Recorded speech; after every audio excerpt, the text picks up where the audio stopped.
We're here from Pittsburgh to demonstrate against the war. And you're watching South Africa Now. Global Vision presents the television news magazine of Southern Africa. News. Views. Frontline focus. In-depth analysis. Covering the coverage.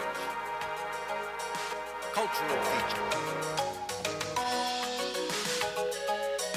This week, South Africa Now reports these stories. The war in Iraq is dividing South Africans. There has been protest and debate. We'll have two reports. While the ANC has given its support to the Allied forces, there are certain segments of the political community who are strongly in favor of Saddam Hussein, particularly Muslims. Squatters. Thousands of homeless people living in shacks. It's one of apartheid's biggest scandals. We'll give you the details. They go and set up their shacks, and before they know, bulldozers come and pull down their shacks. And in our culture section, rap South African style. These are prophets of the city, and American rappers are taking note. They are the dream of how we see our music anyway, from this side, us reaching all people globally.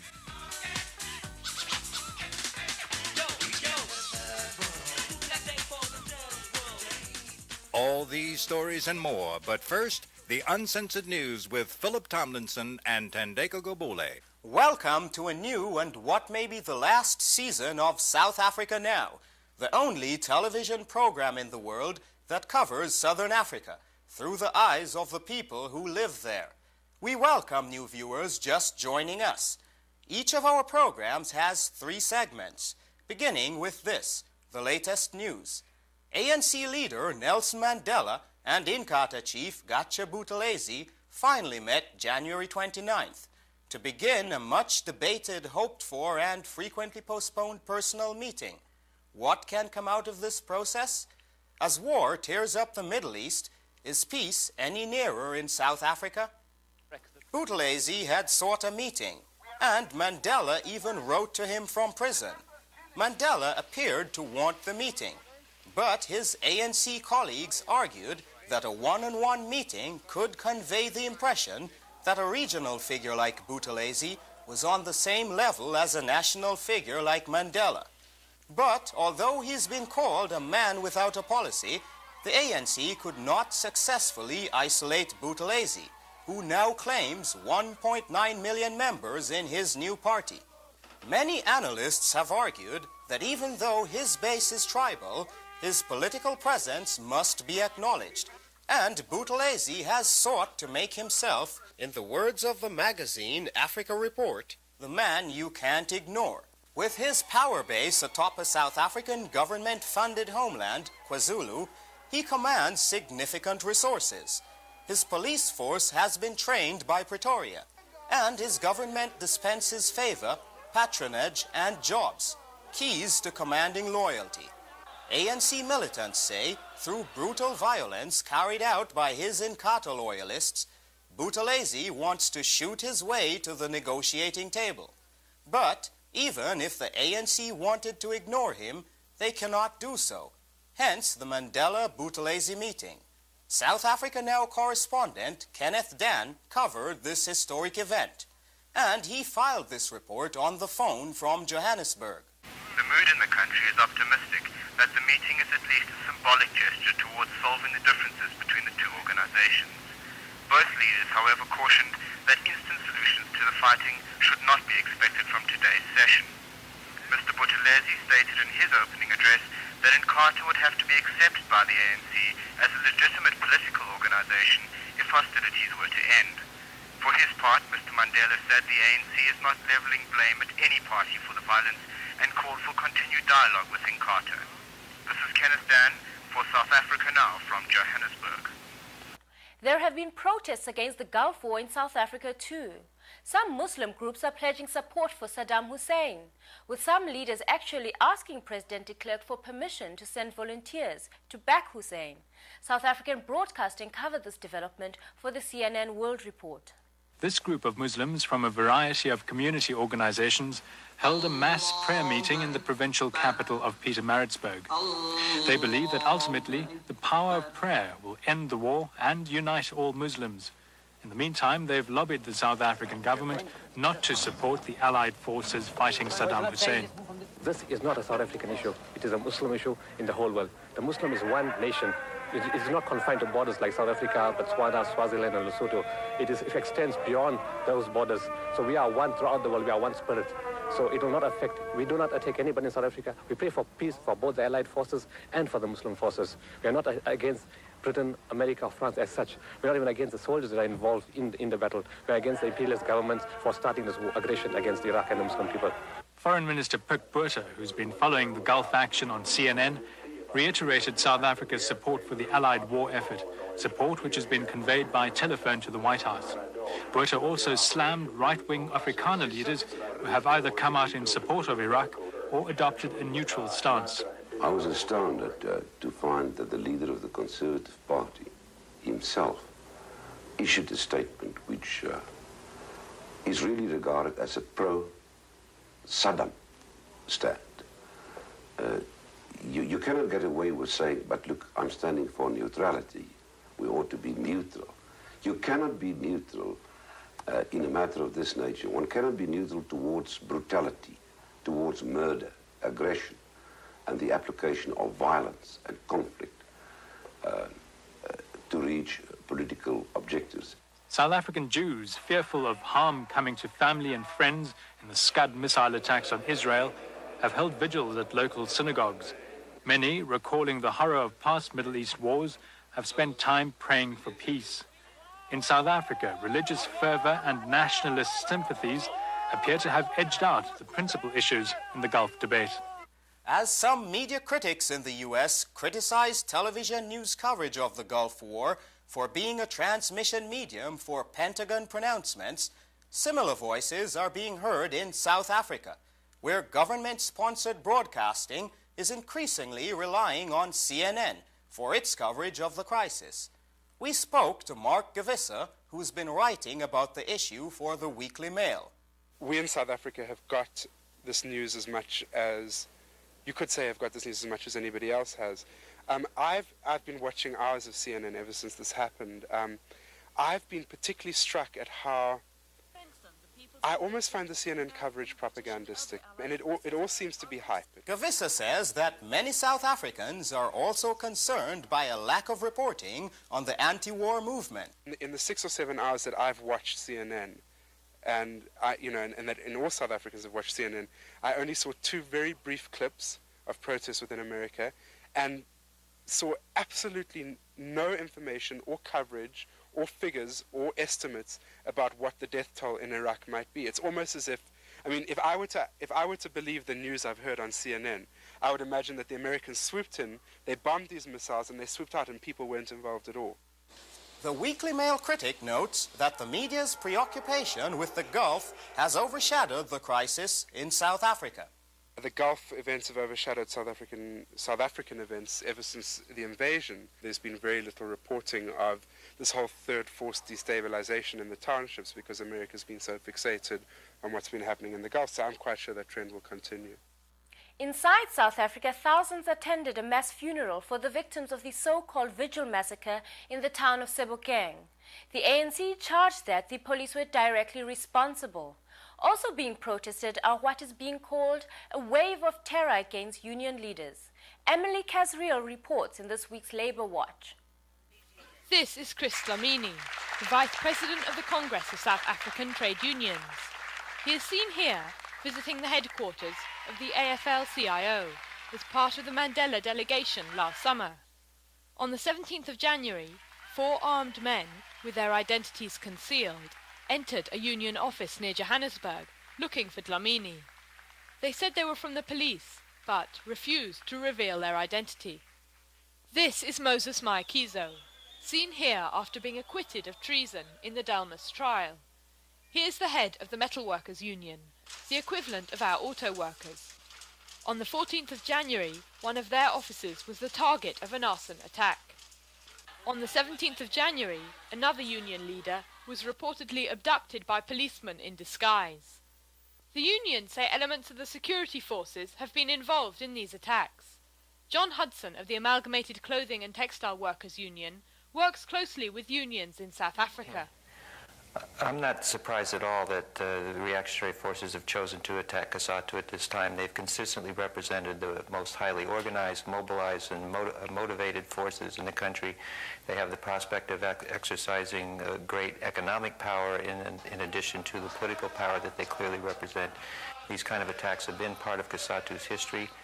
They're not new, and I'm sure that the labor movement will respond very militantly and decisively to protect their leaders and their unions. The Africa Fund here in New York has just launched a campaign of protest.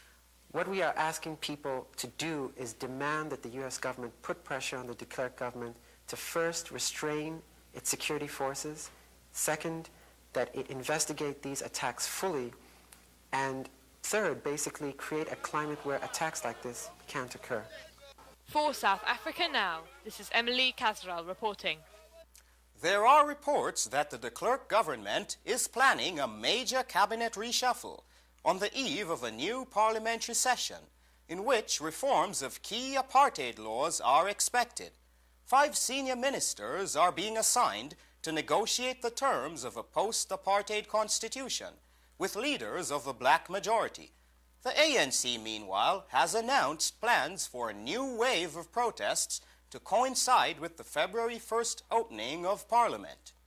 The South African Parliament sits for up to 6 months. It is now organized into 3 chambers, one for whites, another for Indians, and the third for people of mixed race. No blacks sit in this tricameral parliament, which the ANC and other anti-apartheid groups want scrapped completely. They say that if there's to be real change, a new interim government should be formed to oversee the change, instead of allowing the present one to impose its own version of what's needed. F.W. de Klerk rejects this demand. The Parliament is expected to abolish 2 key pillars of apartheid in this year's session: the Group Areas Act that prevents people from living where they want, and the Land Act, which has kept 87% of the land in white hands. You're watching South Africa Now, the television news magazine that goes behind the headlines. Housing is one of those human rights which many societies today are not guaranteeing. Homelessness is a major problem throughout the world, but in South Africa it has special characteristics because of the way apartheid has displaced people and how poverty has kept them on the brink of survival. As a result, a new class of squatters has emerged. They are the subject of this week's background report. The dead people, they have homes in the graveyard. The sick people, they have placed hospitals. The lawbreakers, they have placed strong. But us, we have no place. Why? I ask for that question. Why? There are 7 million homeless black South Africans.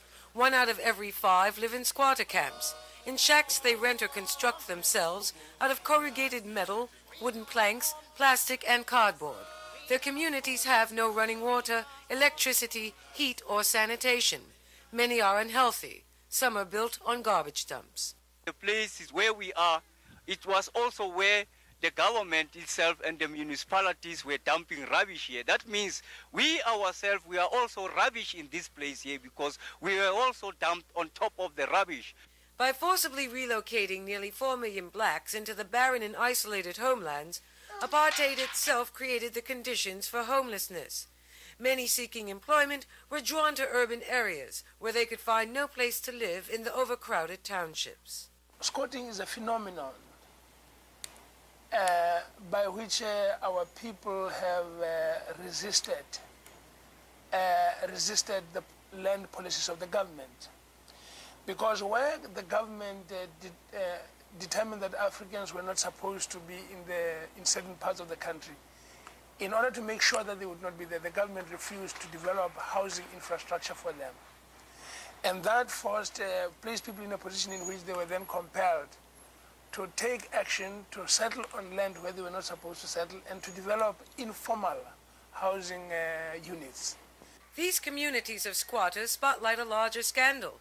Nearly 1 million urban blacks have no proper housing, while according to the South African Institute for Race Relations, 150,000 houses and apartments remain vacant in whites-only areas. South Africa Now toured a squatter camp outside Soweto.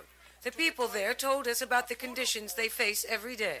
As you see all these kids, they're trying to have a bath inside to the toilet, but inside to the toilet here is very bad condition because the place is filthy and dirty.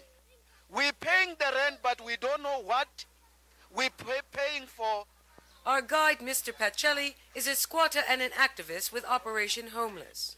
We've got no houses big enough.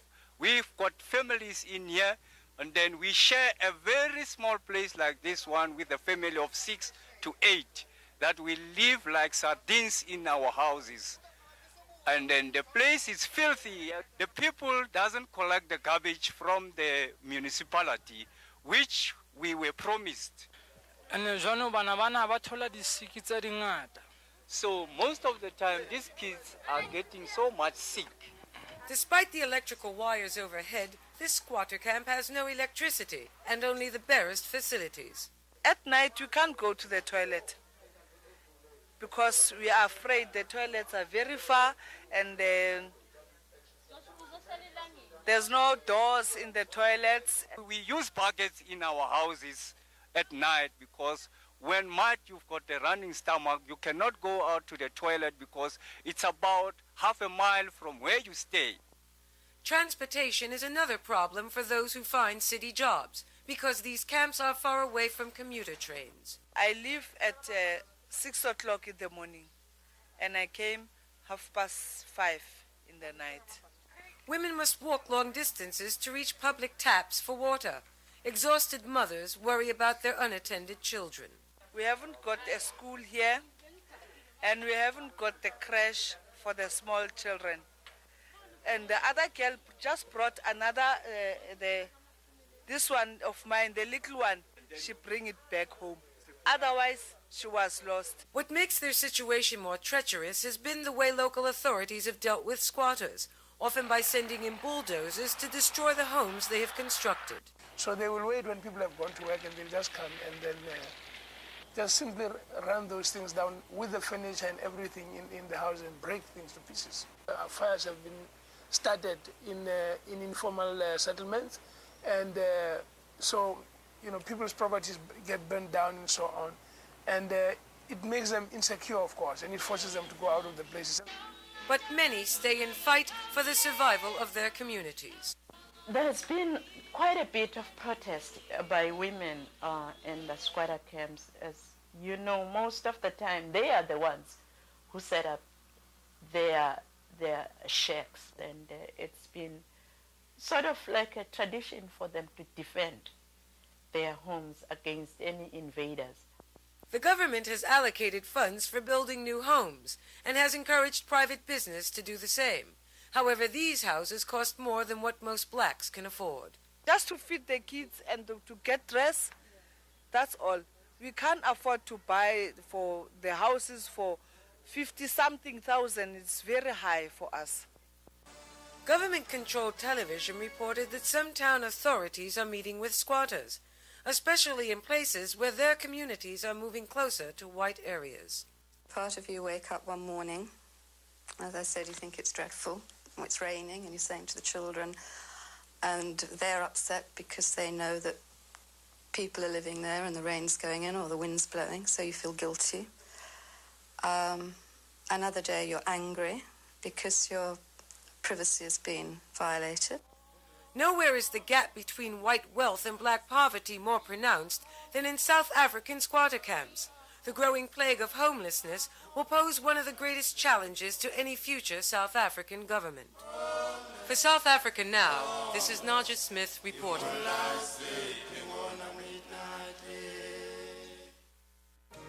You're watching South Africa Now. Coming up next, our culture segment, featuring the best music, film, drama, and artistic expression from Southern Africa. In our culture segment this week, rap music returns to where it came from, Africa. The American hip-hop sound, which is dominating popular music in the United States, is finding fans in South Africa. There are now local rappers making records and creating hits. And one of the hottest bands hails from Cape Town and calls itself Prophets of the City. This is their album, and in the notes they credit American bands for providing some of the inspiration. 1 2 1 2 in the township to be.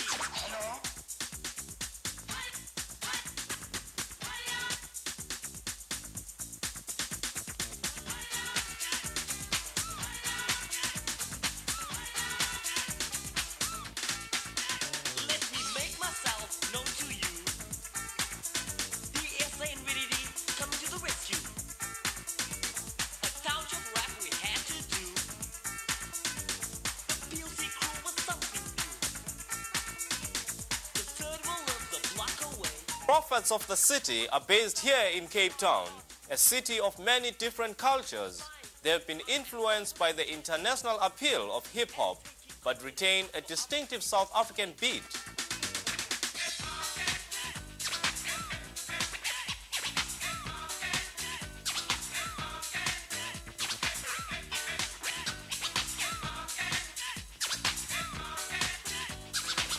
We showed this video to Stetsasonic, a New York rap group whose concern about apartheid was highlighted in their song, Africa. Free, free, free, free, free, free, free, free, free, South Africa. A-F-R-I-C-A, Angola, Soweto, Zimbabwe, Tanzania. I was like, oh man, look at this. You know, they actually jamming over there, cutting, and when they rap, they don't sound like they from over there, they sound like they from over here. So it kind of caught me out there, you know, I was surprised. I think that it was an interesting blend musically of what was African and what was hip-hop. And, you know, you definitely felt, you know, an African rhythm in it. And the rappers, you know, it was interesting to see how well they articulated. Because, I mean, the accents could have been a whole lot deeper, and it could have been, you know, something that you didn't understand, but you could understand everything they were saying. And I thought that was really cool. And rap fans seem to agree. The Prophets' plight against apartheid and their drive to encourage unity among South African youth has been spotlighted throughout the world.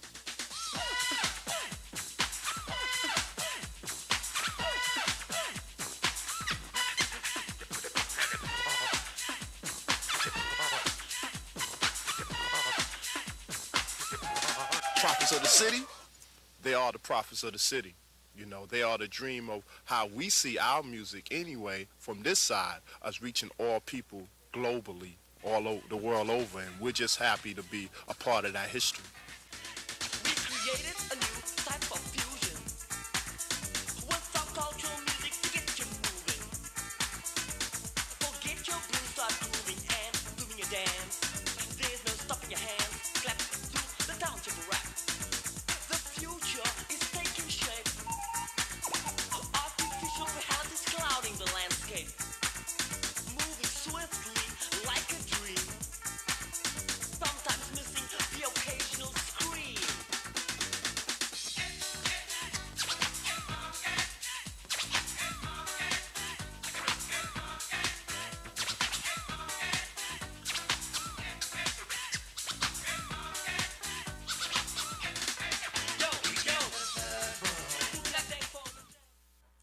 That's our show for this week. February is Black History Month and the first anniversary of Nelson Mandela's release. To mark this occasion, the American Committee on Africa, the nation's oldest anti-apartheid organization, is calling for nationwide screenings of the new Mandela in America video to spur renewed concern with the issue. They are calling for a national viewing during the week of February 10th. Jim Cason of the committee explains the campaign. We're hoping that hundreds of groups around the United States will be showing the video Mandela in America in the week of February 11th in order to commemorate the release of Nelson Mandela and also to serve as a focal point for further education work about apartheid, because apartheid is not over in South Africa, and the South African people have asked us to continue the push for sanctions nationally. Already, colleges and community groups are responding by organizing screenings. A number of universities and schools are participating, including Duke University, Columbia University, Brandeis University, Boys and Girls High School in Brooklyn, Lincoln Sudbury High School in Massachusetts, Macalester College, Lesley College, Meharry Medical College, Lehigh University, Baker University, the Borough of Manhattan Community College, and the Studio Museum in Harlem. For more information on how you can participate in the national viewing, call 212-941-0255. And if you are interested in any of the issues we cover, send a self-addressed stamped envelope to South Africa Now, Post Office Box 1907 Canal Street Station, New York, New York, 10013. South Africa Now is produced by Global Vision on a non-profit basis in association with the Africa Fund, a tax-exempt organization providing assistance and relief to victims of apartheid. On behalf of everyone at South Africa Now, I'm Phillip Tomlinson, sitting in for Fana Kekana. See you next week. Mandela in America. The new 90-minute video can be ordered from South Africa Now for $25, which includes postage and handling. Write to South Africa Now, Post Office Box 1907, Canal Street Station, New York, New York, 10013. A portion of the proceeds will help fund South Africa Now. We created a new type of fusion with some cultural music to get you moving. Forget your blues, start grooving and moving your dance. There's no stopping your hands. Clap to the township rap. The future is taking shape. Artificial reality's clouding the landscape. Moving swiftly like a dream. Sometimes missing the occasional scream.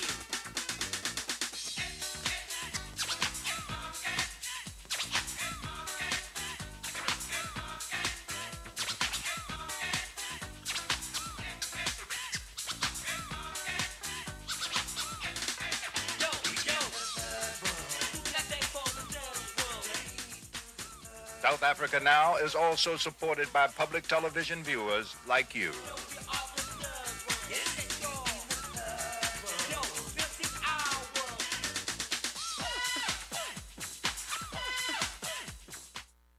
Transcripts of this program are available for $4. South Africa Now is also available now on video cassette for just $29.95. To order transcripts or cassettes, or for more information,